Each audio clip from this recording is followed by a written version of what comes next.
Hi, I'm Atira Tan. I'm a somatic trauma specialist and educator, and I'd like to welcome you to my channel.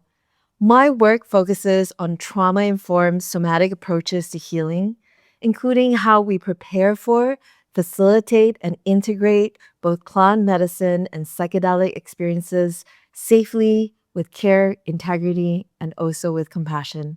So, this channel is for anyone who wishes to learn somatic trauma resolution and is also for guides, facilitators, therapists, or psychedelic practitioners who want to reduce harm and also learn how to support real trauma resolution. So hit the subscribe button and join my trauma informed community. Hi there and welcome. My name is Atira and I am really delighted today to warmly welcome you an introduction to somatic plant medicine integration.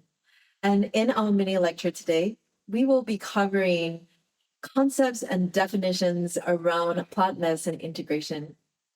What you'll be learning in this lesson is a definition of psychedelic integration, the elements of the integration process, the role the somatic approach plays in integration, the embodied path alongside integration, and we're going to bust an integration myth today as well. So there will be some myth busters at the end. Without further ado, let's get into lesson one, which I'm going to present to you a summary of a literature review around the definition of psychedelic integration. In a recent literature review conducted in 2002, this study reviewed 24 distinct definitions of psychedelic integration and created a synthesized definition of integration. Here in this study, it said, integration is a process in which a person revisits and actively engages in making sense of, working through, translating, and processing the content of their psychedelic experience. Through intentional effort and supportive practices, this process allows one to gradually capture and incorporate the emergent lessons and insights into their lives, thus moving towards greater balance and wholeness, both internally, in our minds, body, and spirit, and externally, in our lifestyle, social relations, and the natural world. As an integration practitioner, it is really helpful to anchor the idea of wholeness and balance in our felt sense. But what I mean by that is what it feels like in the body instead of that being a concept.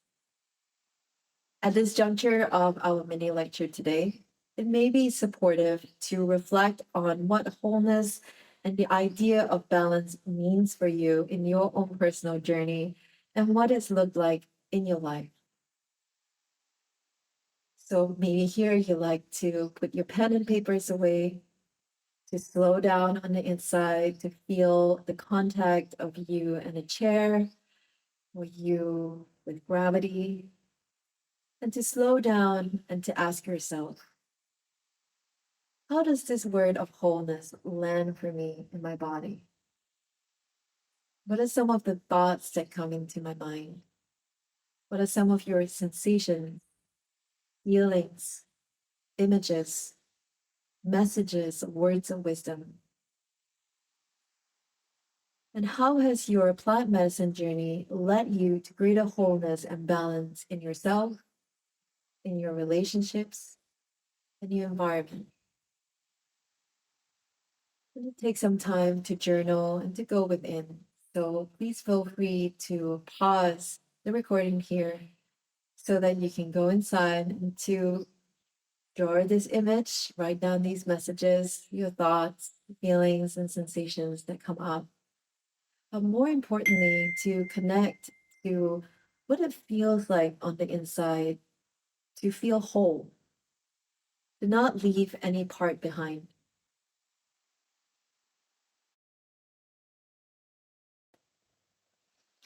Let's move into lesson two, the elements of the integration process. Now, in addition to some of the synthesized definitions of psychedelic integration, This wonderful study also noted that most of the definitions of psychedelic integration in the literature also emphasized number one, the need to revisit, work through, make sense of the material and the content of psychedelic experiences. This may include number one, filtering the content, number two, assimilating and accommodating the experience psychologically, and number three, implementing insights into lasting changes. The next one that they kind of notice is that inadequate social or psychological support may lead to an inability to gain insight or to work through the less obvious or more challenging content. In this literature review, they also shared that integration is a process, one that may take significant time and effort, and without which insights gained are likely to fade without actualizing meaningful change in life. There is a necessity of short term post ceremonial support, sometimes referred to as aftercare. And there is a lot of validity in the longer term process of internalizing change, belonging, maximizing benefits, and moving towards greater balance and wholeness internally and with the world. What they also found is that the importance of implementing, making use of, bringing forward, or otherwise engaging in practices to integrate their psychedelic experiences into their lives. Integration is the process of bringing separate elements together in a whole and anchoring them into our lives, which is around this definition or this word called creating a coherent narrative. So we'll be diving into these aspects of integration during our entire training. The next lesson, lesson 3, is around the somatic integration approach. There are so many approaches to psychedelic integration, and this one is unique because it focuses on this somatic intelligence that we can all connect to. And when we can harness and connect and listen to our somatic intelligence, really, this is a practice that will change your life forever. And what our past students have shared is the part that has really changed their relationships to themselves and their relationships to others in the world a lot more. As psychedelic integration practitioners, we are aware and we will learn these 3 categories of integration. And when we can start to include the body's innate intelligence, including the intelligence of our nervous system, what I found is that the results can be really profound because it's my belief that the intelligence of the plant medicine also works with the similar intelligence as well in our bodies, which for me is the intelligence of all of life, all sentient beings.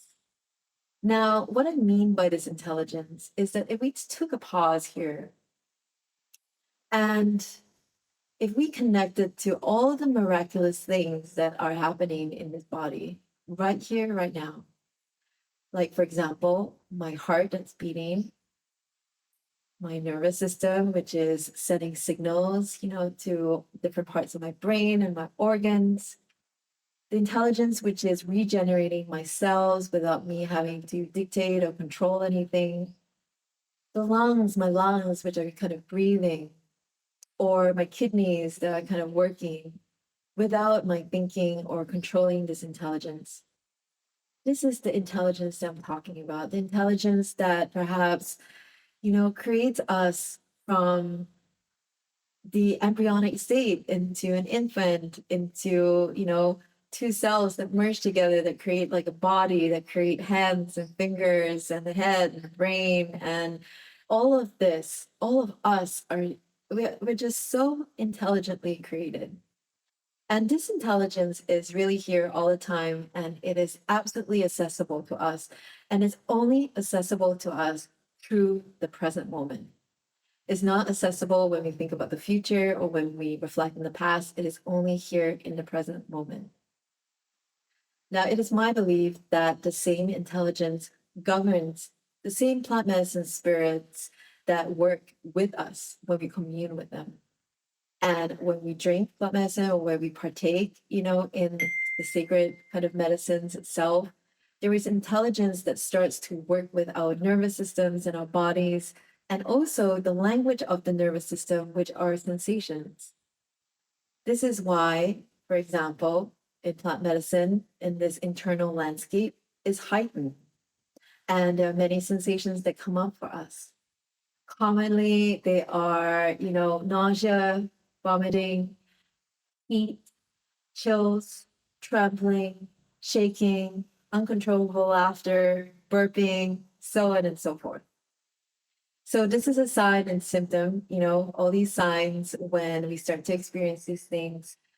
This is our somatic intelligence starting to work with us to heal us, and it's done in tandem with the plant spirits. So in integration, when we start to work holistically, meaning that as integration practitioners, we would like to behold in our awareness and our therapeutic presence, we are holding or beholding the client in the aspects that make us whole. So this includes paying attention, equal attention to our bodies, what's happening in the sensational field, in our minds, what's happening in our thoughts, in our heart, in our soul, in our spirit. And the integration journey is to unite all these parts so that we can embark on a deep journey of transformation, authenticity, and self realization without leaving any of these parts behind. In our culture, as I mentioned in the last mini video, it's very, very common that we split off from these parts, that we separate ourselves. It's a very separatist culture that we live in, and there is no kind of cohesion. So in certain integration practices, it's very mind focused, perhaps, very action focused, very goal oriented. But in this one, we want to walk together, yeah, on this integration path. But all of these different parts are holding hands and they're walking in unison as a unified field with each other.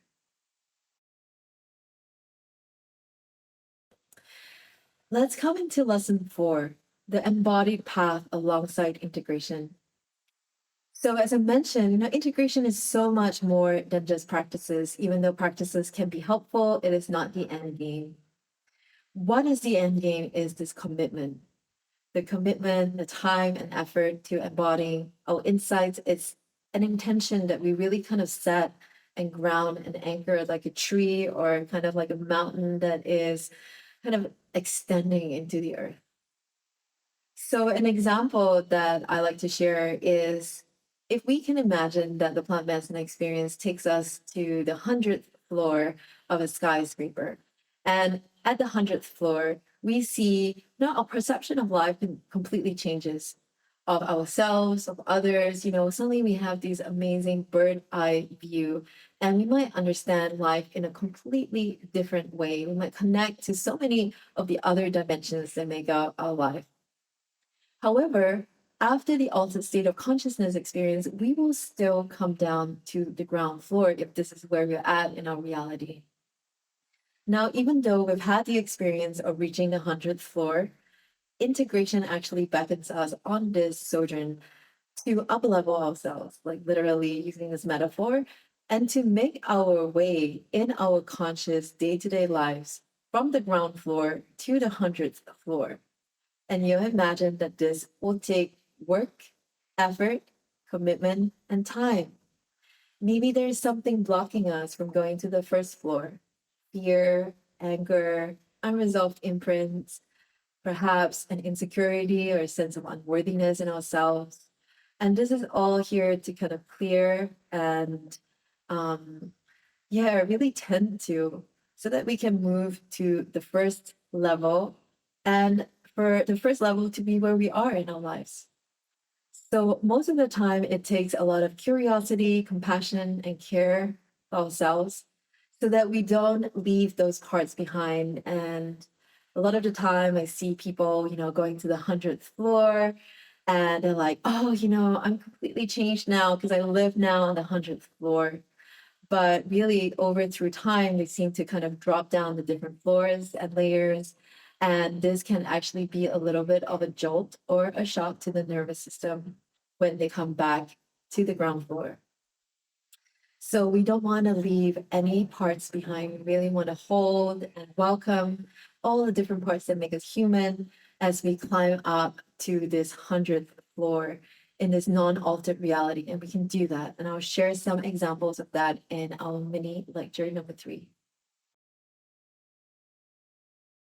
So lastly, before I finish this video lecture, I'm really happy to bust some myths. There will be some myth busting in our sessions. So a myth that I would like to bust is that I think that for a lot of people, when they think about integration, mostly they think about trauma, healing trauma, thinking about shadow work and resolving trauma imprints. So this is a myth that I like to bust because integration is so much more than just shadow work or working through trauma imprints. In our next module, we will learn about the 3 categories of integration, and you will understand that integration isn't necessarily about always healing trauma. Now, plant medicine experiences in my personal journey really has been massive resources of personal growth and self-actualization. Huge.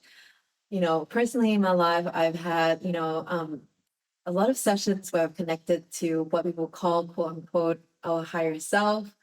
I have traveled through, different dimensions of life in the astral plane, in the psychic space, the underworld, so on and so forth. But I have also connected to experiences that are really largely resourceful, connecting to an ocean of self love and love for the entire universe.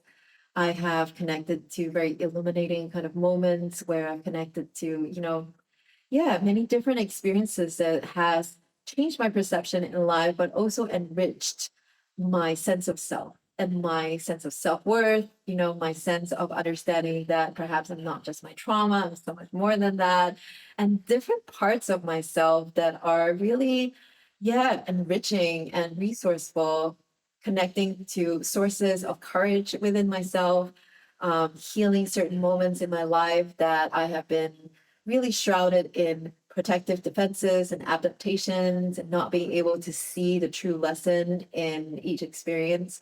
I could really go on and on about so many of these different resources that have really, I feel very grateful, very thankful for. So these experiences of strength, illumination, our quote unquote higher selves, or perhaps if we live life, perhaps in, let's say, a place of freeze, right?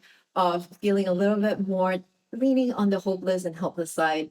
Sometimes these plant medicine experiences can give us strength.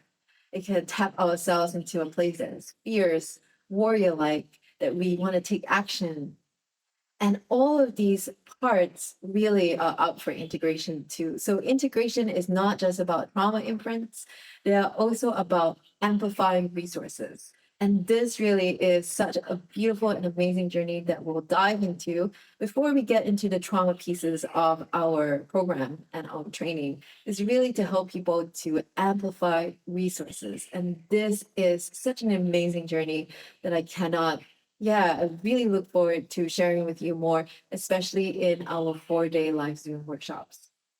So we have reached the end of our mini lecture today, and here is a summary of our lecture. Today, we reviewed this literature review study that found 24 definitions, including a synthesized version emphasizing the active engagement in making sense of psychedelic experiences. Integration aims of capturing emergent lessons, moving towards balance, wholeness, internally and externally. This may include revisiting and working through and making sense of psychedelic experiences. And inadequate support hinders insights and processing challenging content. Plant medicine aligns with the body's intelligence working through the nervous system and in this holistic approach that integrates body, mind, heart, soul, and spirit. The embodied path alongside integration means that integration might be beyond practices. It's around embodying insights through commitment, time, curiosity, passion, and care. Lastly, in our myth busting session, we learned that integration is not just about shadow work. It might be around amplifying resources, amplifying strength, illumination, and connection to our higher selves that will really lead us to greater wholeness and also greater balance. At this juncture, towards the end of our video lecture, again, I would really love to invite you to move your awareness and your attention from the screen, perhaps to your felt sense, which is in your body. This beautiful internal landscape, this inner atmosphere of your thoughts, your sensations, your emotions, and your energy. And as you reflect on this lecture, the invitation is to perhaps write down or name 3 things that landed for you in this lecture.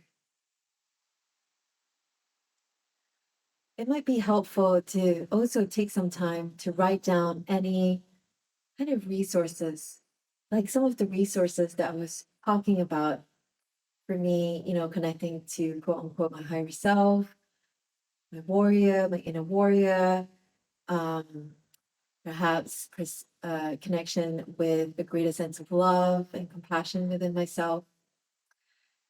To write down if you have also connected with those same resources in your plant medicine experiences, and if so, what are they?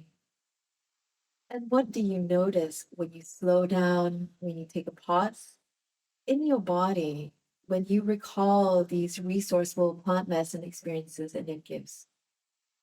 What do you notice on the inside? Can you feel this resource in a certain part of your body?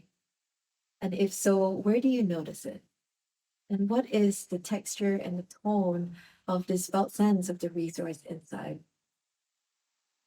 So feel free to journal, to write your question down, to really spend some time to reflect on your own personal process as well. And this is part of the integration of each mini lecture. Thank you again so much for being here. It really warms my heart to be sharing this information with you. And I really hope that you have a good day ahead. And thank you so much again. Mai mi sa với ca mai mi sa với